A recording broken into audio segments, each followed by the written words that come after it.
नमस्कार। आज की कहानी है इनाम का साझेदार। राज दरबार में सम्मानित होने के कई दिन बाद गोनू झा ने विचार किया कि अब दरबार में भी जाना चाहिए। राजा ने उन्हें अपना प्रमुख सलाहकार नियुक्त किया था। यद्यपि राजा ने प्रसन्न होकर उन्हें यह छूट दी थी कि गोनू झा जितने दिन चाहें अपने घर रहें और जब चाहें दरबार में आ जाएं, परंतु साथ ही यह भी कहा था कि उन्हें राजकीय आवश्यकता पड़ने पर उन्हें अवश्य उपस्थित होना पड़ेगा। गोनू झा ने दरबार जाने का विचार बना लिया और सज धज कर चल पड़े। उन्हें इतनी प्रसिद्धि तो मिल चुकी थी कि मार्ग में जो भी मिलता वही उन्हें सम्मान देता। सबसे मिलते हुए गोनू झा राजमहल पहुंचे। राजमहल के फाटक पर द्वारपाल खड़ा था। आइए पंडित जी, आपने तो सारे मिथिला में धूम मचा दी है। सब माँ काली का आशीर्वाद है भाई। दरबार जा रहे हैं? हाँ भाई, महाराज के दर्शन करने की इच्छा है। अच्छी बात है, पर पंडित जी हमारी भी इच्छा सुन लेते। सुनाओ। बात यह है कि मैं यहाँ 24 घंटे पहरेदारी करता हूँ। मुश्किल बात है, फिर भी करता हूँ। मेरा कुनबा इतना बड़ा है कि वेतन से गुजारा नहीं हो पाता। इसके लिए मैं आप जैसे सज्जनों का आश्रय लेता हूँ। मैं जानता हूँ कि आप दरबार से लौटेंगे तो कुछ न कुछ पुरस्कार लेकर ही लौटेंगे, तो अंदर जाने से पूर्व आप वादा करें कि जो भी पुरस्कार मिले उसमें से कुछ भाग आप मुझे भी दे दें। भाई, यह तो दरबार में जाने की घूस हुई। गोनू झा मुस्कुराए। जो भी आप समझे, मेरा कुनबा बड़ा है, तो राजा साहब से कहकर वेतन बढ़वाओ। महाराज बहुत दयालु हैं। वह अपने कर्मचारी का कष्ट सुनकर जरूर गर्वित होंगे। उसकी क्या आवश्यकता है प्रभु? मेरा काम तो दरबारियों से चल रहा है। सब अपने पुरस्कार का एक भाग खुशी खुशी दे जाते हैं, और जो तुम्हारा हिस्सा न दे तब क्या करते हो? हालांकि ऐसा कभी हुआ नहीं है। हमारे दरबार में ऐसा कोई भी कंजूस नहीं जो इस गरीब की सहायता न करे। फिर भी ऐसा कोई अवसर आया तो मैं भी द्वारपाल हूँ। ढेर सारे हथकंडे जानता हूँ। बात तो तुम्हारी ठीक है भाई। फिर तो तुमसे बना कर रखनी पड़ेगी। तुम्हें नाराज करने का अर्थ है अपना अहित करना। गोनू झा ने कहा। आप तो समझदार हैं। मैं साधारण द्वारपाल भले हूँ, पर मेरी भी कुछ औकात है महाराज के यहाँ। और भाई, घूसखोर तो वैसे भी फंदेबाज होते हैं, आप जानते ही हैं। द्वारपाल हंसा। ठीक है, मुझे यदि दरबार में पुरस्कार मिलता है तो आज का सारा पुरस्कार मैं तुम्हें दूंगा। मैं वचन देता हूँ। जाइए अब। दरबार में इस समय मगध का एक पंडित बैठा है। उसे शास्त्रार्थ कीजिए और ढेर सारा इनाम पाइए। गोनू झा दरबार में पहुंचे तो सारे दरबारी हर्ष से खड़े हो गए। गोनू झा आ गए, गोनू झा आ गए। मिथिला नरेश भी हर्षित होकर सिंहासन से उठ खड़े हुए। गोनू झा ने महाराज का अभिवादन किया। आओ गोनू झा, उचित समय पर आए हो। हम अभी सोच रहे थे कि आज आपकी उपस्थिति अनिवार्य थी। आसन ग्रहण करें। गोनू झा ने अपना आसन ग्रहण किया। फिर शास्त्रार्थ शुरू हो गया। मगध का पंडित और मिथिला के गोनू झा आमने सामने बैठे थे। कुछ ही समय में गोनू झा ने मगध पंडित को हरा दिया। महाराज बहुत प्रसन्न हुए और गोनू झा को इनाम मांगने को कहा। महाराज, आपकी दया के अतिरिक्त और क्या मांगूं? आपने मुझे इतना सम्मान दिया है कि मैं धन्य हो गया।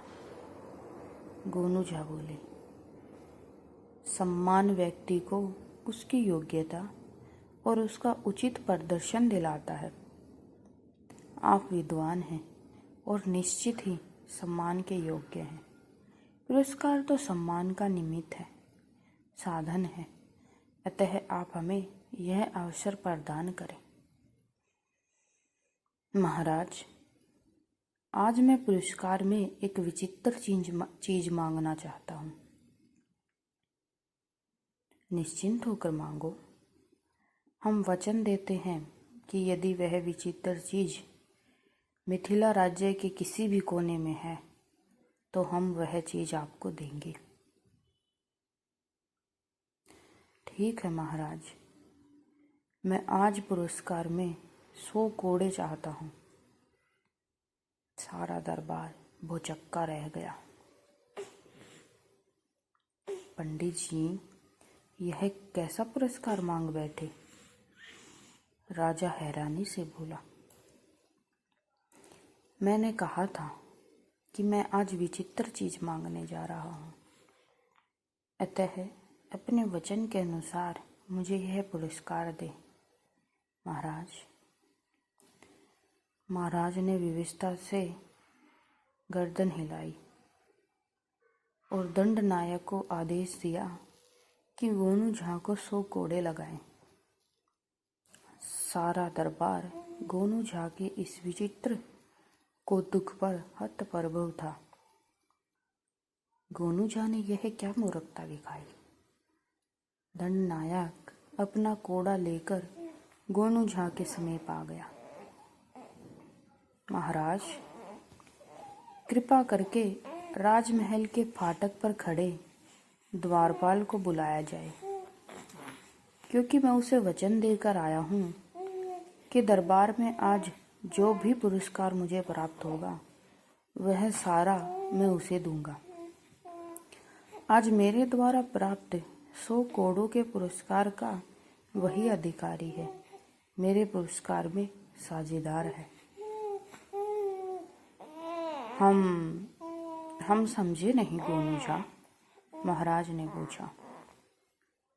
महाराज, किसी भी राज्य की उन्नति को निष्कंटक और सुचारू रखने में राज्य के सुरक्षा कर्मियों का योगदान अधिक होता है। यदि सुरक्षा तंत्र भ्रष्ट हो जाता है तो प्रगति प्रभावित होती है। हमारे राजमहल का प्रहरी इसी मार्ग का राही है।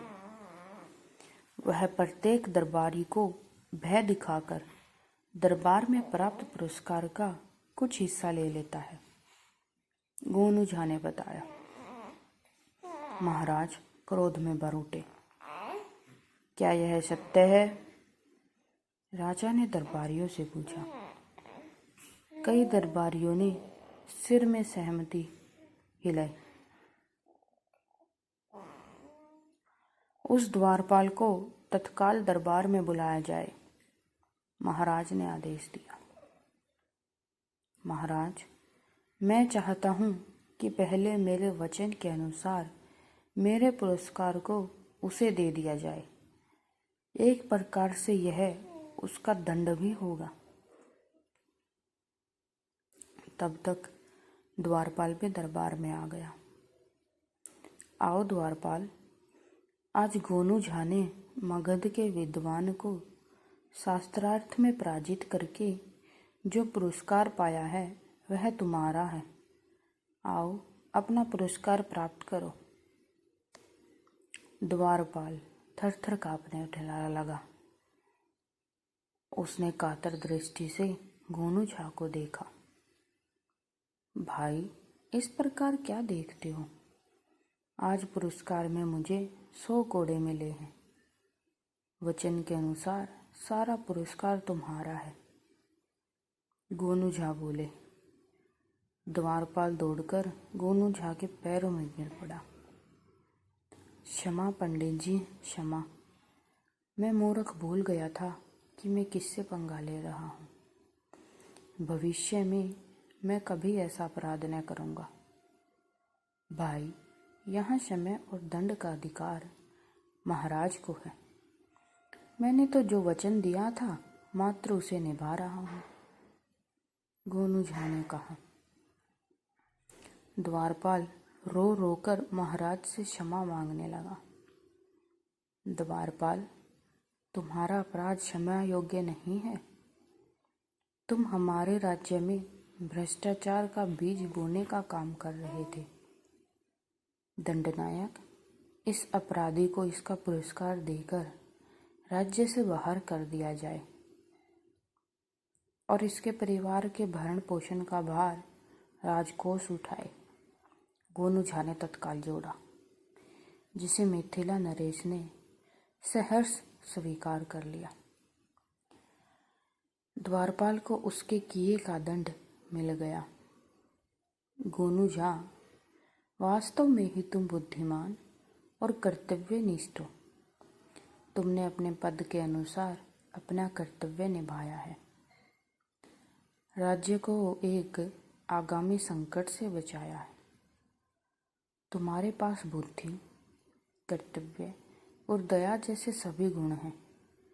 हमें गर्व है कि तुम हमारे प्रमुख सलाहकारों में से एक हो। इस प्रकार गोनू झा ने दरबार में पहले ही दिन अपनी धाक जमा ली। बड़े ही विनोदपूर्ण तरीके से उन्होंने एक भ्रष्ट द्वारपाल को दंडित कराकर यह संदेश दे दिया था कि वे मात्र विनोदपूर्ण ही नहीं थे, बल्कि गंभीर सलाहकार भी थे। महाराज ने उस दिन भी गोनू झा को ढेर सारा पुरस्कार दिया। कहानी सुनने के लिए आपका बहुत बहुत धन्यवाद। हमारे चैनल को लाइक करें, शेयर करें और ज़्यादा से ज़्यादा सब्सक्राइब करें। धन्यवाद।